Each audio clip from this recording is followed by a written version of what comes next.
上年香港有成萬個新居屋單位入伙，可以話係百花齊放啦。而當中最高討論度嘅就一定係啟悅苑啦。今日嚟到啟悅苑，帶大家嚟睇下我哋合作團隊最新嘅作品，點樣利用玻璃同埋木紋，將一個細單位嘅空間感放到最大。呢個弧形嘅玄關櫃就係全屋嘅第一個亮點。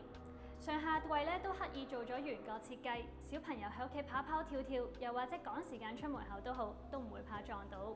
中間呢個 C 字位咧就啱啱可以放到鎖匙、銀包，又或者八達通。至於下邊嘅收納位咧就可以放鞋，又或者雜物。咁玄關位咧就自然乾淨利落，望落去都舒服好多。普遍咧居屋嘅雪櫃咧係會放喺廚房門外，但係如果唔特別處理嘅話咧，成個位置就會變得好凌亂。所以咧，我哋就建議加排到頂嘅吊櫃，將雪櫃整合埋一齊，視覺上咧就完整好多啦。由玄關位望入去，淺木嘅地板一路延伸到去客飯廳同埋睡房嘅位置，連貫嘅線條令到視覺變得好順。淺色嘅地板本身就有放大空間嘅效果，配合埋木紋嘅暖調，入屋第一眼咧就好開揚啦。好，嚟到客飯廳啦，最吸睛咧就一定係呢間玻璃房啦。其實玻璃房一直係細單位嘅秘密武器，佢通透得嚟，又唔會阻隔光線嘅流動。呢間房咧嘅設計其實預留咗好大嘅彈性。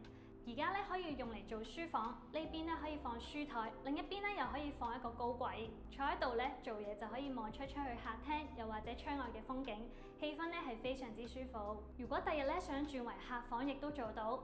呢度咧可以放到張單人床之餘，床尾咧可以加多個矮櫃，咁之後咧長輩又或者朋友過嚟住都唔會覺得壓抑。至於咧將來有小朋友轉做兒童房，亦都非常之適合。玻璃牆可以令到爸爸媽媽可以望到房入邊嘅情況，小朋友玩得開心之餘，大人又放心。好，出翻嚟客廳嘅位置啦，呢幅木特色牆咧就幫飯廳同客廳咧劃分咗界線。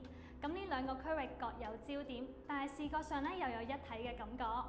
木紋嘅質感加埋自然光，令到成個空間咧就更加之有溫度啦。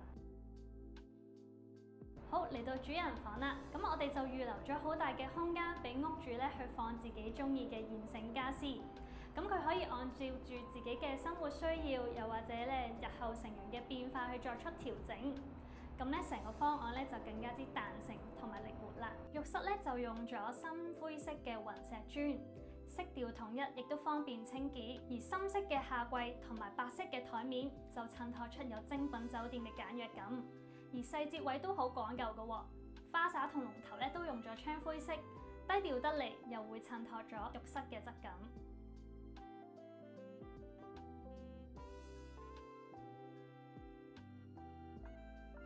嚟到廚房啦，我哋就做咗經典嘅 L 型地櫃加吊櫃，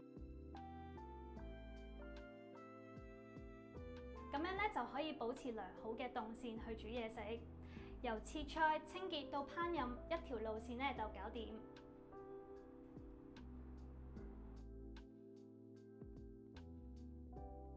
唔知今次呢個單位會唔會帶俾你有裝修嘅靈感呢？如果呢個單位交俾你，你又會點樣利用呢間玻璃房呢？歡迎留言話我哋知，讚好同埋訂閱我哋嘅 channel。